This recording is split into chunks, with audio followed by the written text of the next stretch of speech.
sa mga nagpapanggap ng binawian ng buhay at ang saka 78 proteksyon years sa old na lalaki mula sa nagpapanggap. Nueva Ecija. Ayon kay Secretary Kung may Hermosa, nagpapanggap na ang hero, paputok na sinturon ni siya Judas ang may at gawa ilang ng lahat. komplikasyon ang sanhi ng Ang para pagkasawid sa ng pasyente. ang para sa pinagkatiwalaan ay napunta sa kanya at na ano natin, nalaman natin na nagsinungaling siya dahil sa pananakit na hindi na dahil yung tunay pinagkalulong na, gusto nang papatay. Ang gagawin natin, kapag napatunayan siya, nagpanggap siya, wala naman siyang natanggap na katulad ko na all change profile. Change profile only 100. Alam mo ba ako, hindi ko alam yan kung mayroon ganun. Kasi nga wala naman kumakausap talaga sa akin eh. Pero yung si Mitch na nagpanggap na hero, ang gawin natin, dahil bata naman siya, 17 years old lang ata siya nung 2017 eh. Investigahan natin kung 17 years old siya, 2017, so kalaga na lang natin kung ano man yung parusa na dapat na inaano natin sa kanya. Ano na lang natin, pagbigyan natin siya ng pero huwag siyang manakit dahil nga huwag na siyang utos-utos ng masama dahil nga mayroon siyang ingram ngayon na iwan ko kung inalaga na to kasi hindi ko naman siya narinig noon yun narinig ko pero ngayon din sana dapat hindi na siya nanakit, diba? Marami siyang pinapaikot na tao at pinapaniwala niya.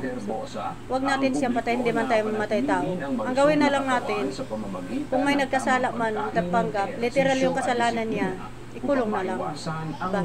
Pero dapat, ano na natin, iba't ibang hamon na itimbang-timbang natin kung kasalanan ba tayo. Ilang beses na sila pinagsabihan at ginagawa pa rin. So, kung ano man yung parusa na gawnan lang hanggang sa ano, yun ang ibigay na parusa. Dahil nga, bulong lang naman. Kung yun na ibigay sa kanya ng parusa. Dahil nga hindi nakinig kahit binawal na ginagawa pa rin. Ang gawin natin, ano na lang natin, padahan-dahanan na lang natin pagtama ang kanyang pagkamali hanggat sa ano. Hanggat maramdaman niya na mali siya, diba?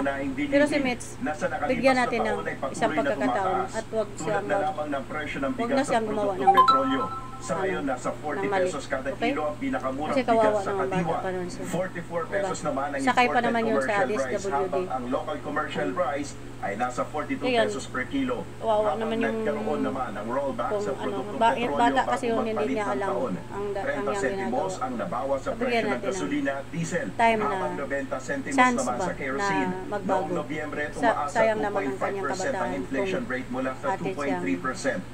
Malaki ang naging kontribusyon ng pagbilis ng inflation ay ang pagtaas ng presyo ng pagkain. Kung ano yung mga at ginagawa ng kasi niya alcoholic beverages. sa pinagkatiwalaan, Bukod rito, ayon kay inutos Professor niya, Coronation, dapat ginagawa ring sa solusyonan kanya ni yun. Pangulong Kawawa Ferdinand naman, Marcos diba? Jr. Naawa ang ako sa issue ng kanya. korupsyon.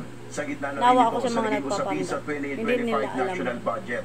Akala nila ganun-ganun na lang, di ba? Ang tungkulin kasi sa gobyerno, ang bawat ahensya, ang gawain sa mga abogado, ay hindi mo dapat ito panghimasukan dahil mabigat itong kaparusahan. Okay?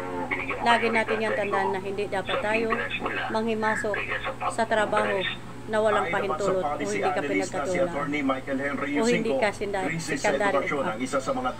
Matuto tayo sa mali. Dapat hindi tayo gagawa ng mali dahil masama. Masama ang magtanim ng mali. Wait lang.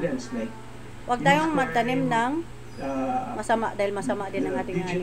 Huwag tayo magtanim ng mali dahil mali din ang ating ani. So, the education crisis is not just mayong about umaga the sa ating